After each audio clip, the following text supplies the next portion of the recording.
Olá amigos, estamos aqui de volta para apresentar a segunda parte desse vídeo com entrevista com Edmar Chaveiro, nosso companheiro lá de Goiás, lá da Universidade Federal de Goiás. E uma das questões importantes aqui dessa segunda parte é justamente o problema que se deriva da posse da terra, do domínio técnico, das questões que estão associadas à presença dos grandes investidores, de empresas como Cargill, Monsanto e coisas desse gênero, tentando aí fazer com que o grande embate que a gente estava bastante acostumado a chamar de fronteira agrícola no Brasil e a Amazônia e tal, mas a gente vai perceber aqui claramente que essa tal dessa fronteira agrícola é algo de caráter planetário e que, bom, Moçambique está no meio do jogo. Mais uma vez, volto aqui a colocar as dificuldades, né, da transmissão de internet e que essa segunda parte também vocês vão perceber aí, não tem mais muito o que comentar. Espero que gostem, que mandem perguntas. Estamos aqui para dar continuidade a essa discussão e falar bastante com esses nossos companheiros, esses nossos amigos e, compatriotas, na verdade, né? Porque somos pessoas que vivemos nesse planeta e, portanto, a nossa pátria é o planeta Terra, pelo menos até esse momento. Então, queridos, um abraço, espero que mandem aí as perguntas e tudo mais. Até mais. Obrigado. Isso. Antes de entrar falar um pouco sobre a técnica, que você fez uma relação entre técnica e cultura, né? Técnica e tradição, um enraizamento africano como um todo e moçambicano. Nós brasileiros, ou de qualquer outro país, quando a gente vai para a África, a gente confronta o nosso modo de olhar, né? E, inclusive, os nossos conceitos de pobreza, de cidade, e isso altera um pouco da própria identidade nacional, de Estado, de urbanização. A gente demora um pouco para a gente enxergar que existe outra lógica, uma lógica milenar, existe outro sujeito, outra estrutura de sujeito. Muito bem. E Moçambique, e você pode reparar o que eu vou dizer, eu penso que o Moçambique tem uma complexidade muito estruturante muito grande. É um país que até 1970 vivia sob o jugo colonial português, vivia sob o imperativo português.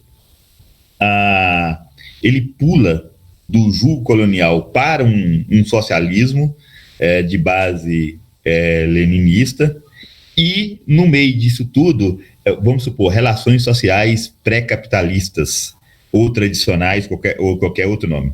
Em 80, já vem a sociedade se mundializa, nós estamos sobre uma acumulação financiarizada, e junto, então, sai do jugo colonial, pula para um socialismo, com relações concretas, tradicionais, numa economia mundializada.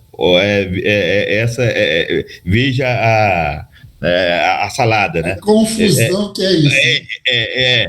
Eu me lembro de até você falar. E aí demora um pouco para a gente entender um pouco. E nisso que você fala, entender, e às vezes os índices para entendimento é muito interessante. Por exemplo, o trabalho formal não chegou em Moçambique. Me parece que é menos de 20% de carteira assinada. E o trabalho informal é 80%. Então, as vendas de banana, de laranja, de pão caseiro, de coisas muito miúdas, de pequenos nacos, né? Acaba alimentando a vida social. E aí o dinheiro não aparece muito, embora as cidades se usa o dinheiro, né?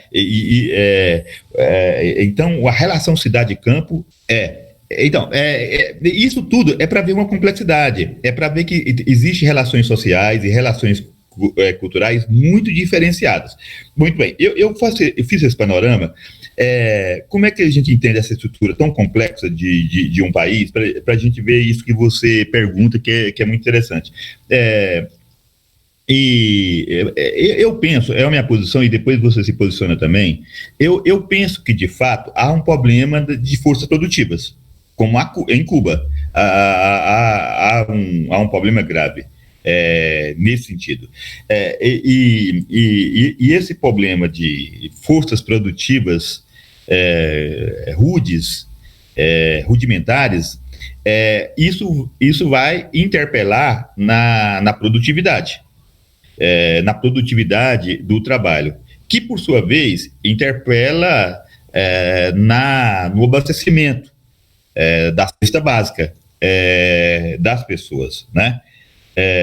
E há que se enfrentar, às vezes, em alguns lugares, seca, ciclones ou inundações. Por isso, as machambas, elas se dão nas chamadas baixas, nos vales, dos pequenos córregos, das pequenas nascentes. Então, para dizer que o problema das forças produtivas é relativamente grave. Ele tem razão de ser. Contudo,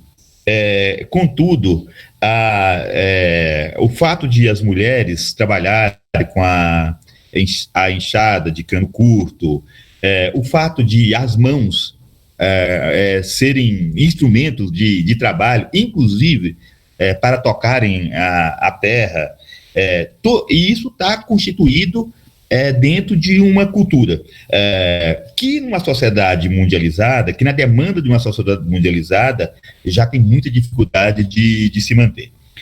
O nosso texto, e lógico, teve muito a ajuda dos amigos moçambicanos, ele diz o seguinte: qual que é a saída para Moçambique?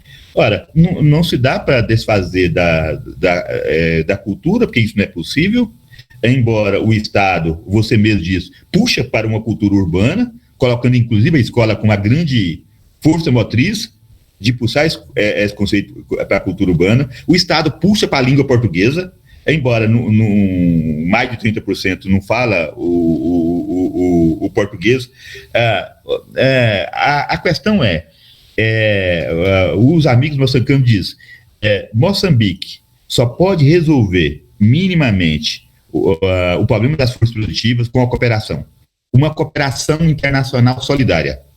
Uma cooperação solidária. Os projetos não propõem isso, respeitando a própria cultura moçambicana, as culturas moçambicanas, as etnias moçambicanas, as crenças moçambicanas, inclusive as próprias relações com a terra, o significado da terra, o significado da natureza.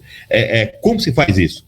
O mundo tal qual, a sociedade mundializada, tem país disposto a fazer a cooperação internacional? Porque isso quer dizer que a modernização não vai acabar com a fome. E ela não vai resolver o problema também do incremento das forças produtivas. O corredor de Nacala é sofisticado. Tem porto, tem trem, tem hotel 5 estrelas em Nampula, etc. Para uma faixa muito pequena. Isso não é muito... Não é possível. A maioria da sociedade. Agora, eu até faço uma pergunta para você. Existe uma ambiguidade do socialismo, do chamado socialismo moçambicano. Uma ambiguidade. Ela recai no problema do investimento, que não tem investimento. O PIB hoje dá $400 anual por pessoa, o PIB per capita anual de Moçambique, 386 por aí, o último dado de 2016 que eu tive. Há um problema de financiamento, há um problema de mercado interno e ao mesmo tempo há um problema de produção, né? A proposta socialista ali, ela vai sendo corroída também, ela vai sendo corroída, ela às vezes ela é ambígua, ela se junta a ações capitalistas que, a nosso ver, a abertura mundial, tomando Moçambique como território, é que esse modelo ambíguo, ele dificulta a capacidade de investimento do próprio Moçambique numa melhoria técnica, numa melhoria da produtividade e para resolver o problema da fome. Mas, ao mesmo tempo, o modelo de modernização a partir da ação externa, da relação entre Estado, corporações e bancos, não resolve. Ele vai privatizar a terra, ele vai criar uma hegemonia predatória. Então, a questão é essa. Aí a questão que se coloca, ela tem um elemento político e geopolítico. Eu li um autor, que eu não me lembro mais, eu acho que está no texto, que ele diz o seguinte: tem 3 rumos. Eu até queria ouvir você falando. O socialismo revolucionário que se perdeu, Samuel, que é a democracia liberal, uma democracia jurídica e liberal, que é um pouco agora com muita corrupção, e uma visão de direita que se chega lá, inclusive com ação cultural de igrejas evangélicas. Então, me parece que tem esses 3 panoramas hoje. Isso, exatamente. O Guimarães é o seguinte, então, acho que uma das questões importantes é que, de alguma maneira, o saldo do colonialismo no continente africano, principalmente ao sul do Congo, né, ao sul do Rio do Congo, fundamentalmente, é algo que cria um certo tipo de hibridismo, né? Quer dizer, você tem um discurso que é o discurso do Estado Nacional. Esse discurso do Estado Nacional, ele representa, de alguma maneira, a existência de países que dialogam com a política internacional. Então, quando nós falamos de Moçambique, nós sempre falamos de uma generalidade, da mesma maneira que a África do Sul, da mesma maneira que o Zimbábue, ou Angola, ou seja lá onde for. Mas, internamente, cada um desses países é uma multiplicidade imensa, né, de poderes e de condições e de formas de sobrevivência que em nada se parecem com o formato do Estado Nacional. O Estado Nacional, ele envolve a existência de um determinado tipo de elites e da formação de uma burguesia importante, enquanto que essas colônias de todos os tipos, né, desde das colônias belgas até as colônias portuguesas e inglesas e tal, elas foram construindo relações muito híbridas, né, associadas a esse processo. Então, o que acontece? Se você, olhando Moçambique do lado de fora, você imagina que exista um país e um governo de Moçambique carregado de problemas e de grupos e de corrupção e tudo mais, como se estivéssemos falando de qualquer lugar do mundo. Mas quando você chega internamente, você vai ver que uma parcela considerável do poder desse Estado não se realiza nos lugares, porque ali, os chefes tribais, os chefes de aldeia, as relações que estão colocadas ali, elas são impeditivas.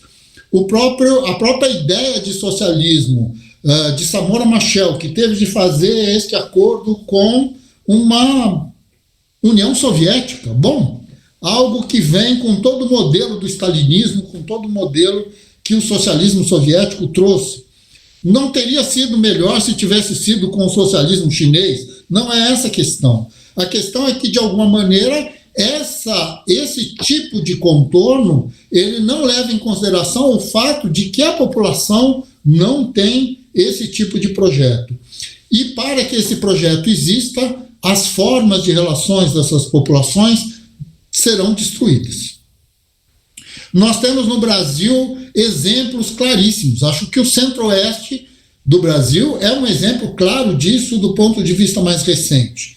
Quer dizer, quando se você imagina um processo global, né, dentro do Brasil, de migração do Nordeste para o Sudeste no século XX, até meados do século XX, e, portanto, uma migração empurrada pela pobreza e pela fome.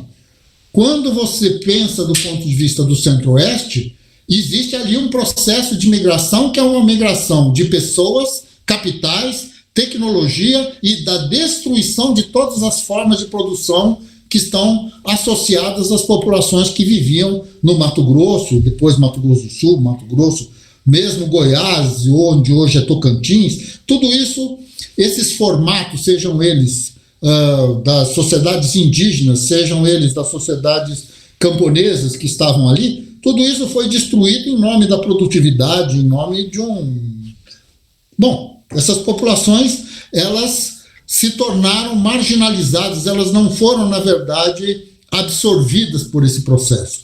Na verdade, elas estão vivendo, uma parte considerável delas vivem nas grandes cidades do Centro-Oeste, ou foram para São Paulo, coisas desse gênero, numa violência indescritível do ponto de vista histórico.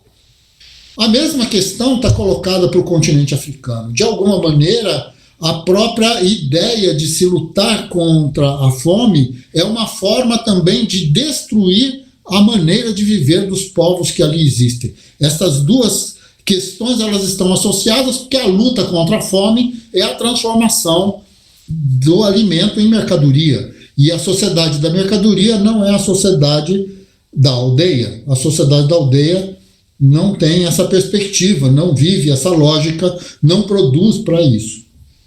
Então, assim, nenhum desses três projetos, seja ele das igrejas pentecostais, que acho que isso valeria uma conversa à nossa parte, seja a presença, né, deste chamado governo liberal, ou seja lá o que for, né, com uma sociedade onde a propriedade da terra não se institucionaliza, onde a estrutura produtiva não se realiza no formato do capitalismo mais clássico e tudo mais.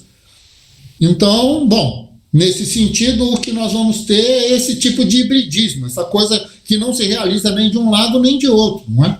Quer dizer, e vai paulatinamente fazendo com que esses projetos de sociedade se transformem, na verdade, em grandes genocídios. A invasão dessas tropas hoje ligadas aí ao Estado Islâmico ou coisa parecida pela via do norte de Moçambique, em Cabo Delgado, em busca de petróleo, de gás e coisas desse gênero.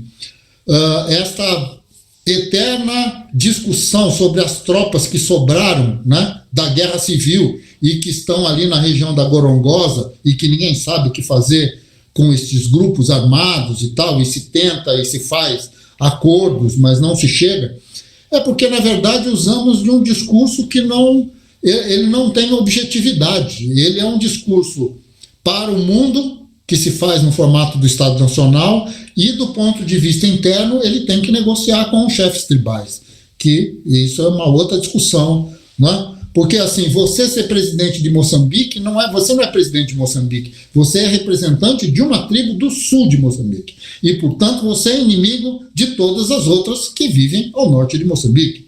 Bom, em suma, isto é um confronto político que está para além da ideia ou da escala, né, geográfica do Estado Nacional. O Estado Nacional ainda não se deu, né? Tanto que você não tem uma língua nacional. Eu, quando comecei a trabalhar em Moçambique, em 2004, havia uma discussão se a língua portuguesa continuaria sendo a língua oficial ou se mudaria para o português, para o inglês, na verdade.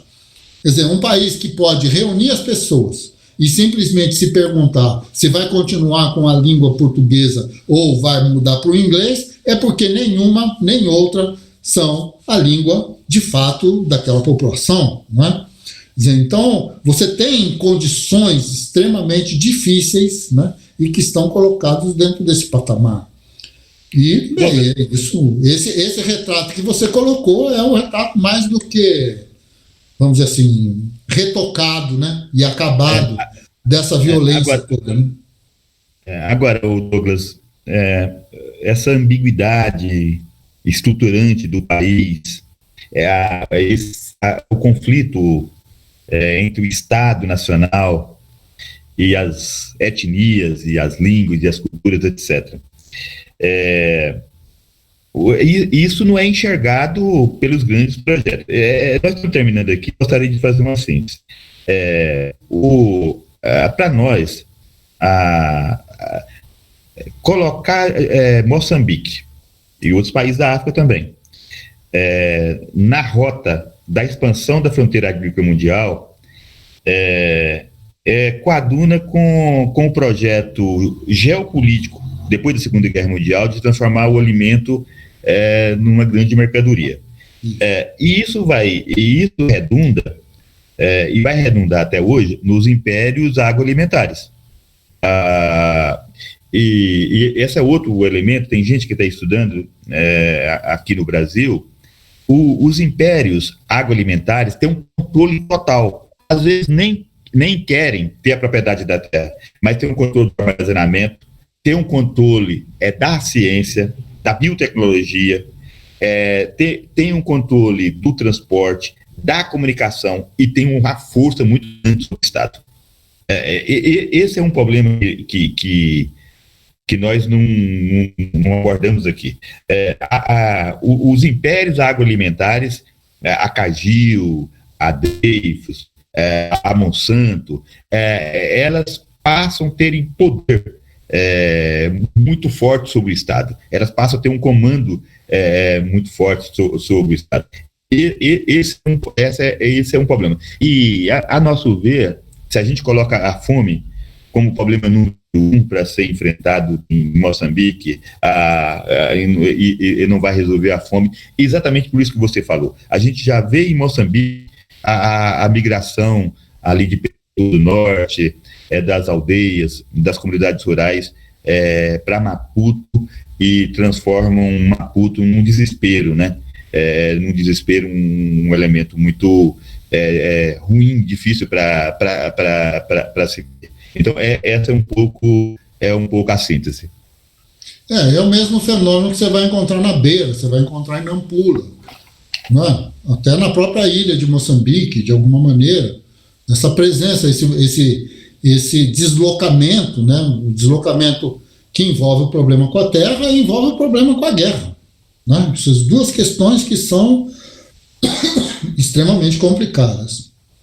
Bom, mas é isso. Bom, pessoal, então estamos aqui terminando essa nossa conversa com o Egmar Chaveiro, nosso querido amigo, professor lá na Universidade Federal de Goiás, lá do Departamento de Geografia, e falando aqui, né, tudo isso que a gente falou, eu queria agradecer imensamente ao Egmar ele ter topado essa conversa, né, e ter trazido esse conjunto de experiências, né, vividas por ele, pelos seus alunos orientandos, pelo grupo de pesquisa que foi a Moçambique tantas vezes, né, e que, sem dúvida nenhuma, tem ali, já tem no sangue, né, digamos assim, a experiência vivida dentro daquele continente, daquele país e daquelas relações que são muito específicas, principalmente quando se pensa no norte de Moçambique, né, que são relações muito diferentes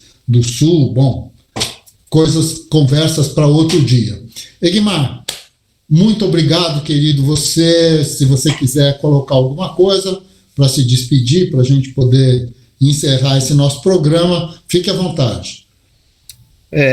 Só para dizer que você estava dizendo que há um desconhecimento muito grande da escola brasileira, da população brasileira sobre a África em geral, e de fato e a experiência tem detalhes que nós vimos uma pessoa atacada completamente com a fome, com os olhos bugalhados, no desespero.